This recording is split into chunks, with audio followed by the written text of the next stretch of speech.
ജനിച്ചവരെ ഉദവി നൽകും ഇലാഹിനെ മറന്നവരെ ഉദവി നൽകും ഇലാഹിനെ മറന്നവരെ 5 നേരത്തെന്നും നമ്മൾ നമസ്കരിക്കാൻ.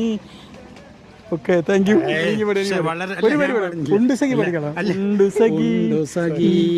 ഒരു കുല മുന്തിരി വാങ്ങിടുവാനായി 4 കയ്യിൽ ഉണ്ട് പ്രിയേ കൽബിലൊരാശ മുന്തിരി തിന്നിടുവാൻ.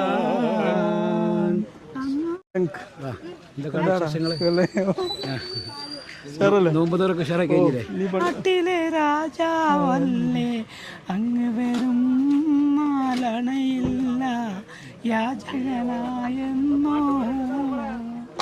എല്ലാവരും ഈ മയക്കുമരുന്നിന് വേണ്ടിയിട്ട് ശ്രമിക്കണം. അല്ല, മയക്കുമരുന്നിനെതിരെയുള്ള ശക്തമായിട്ടുള്ള ശബ്ദം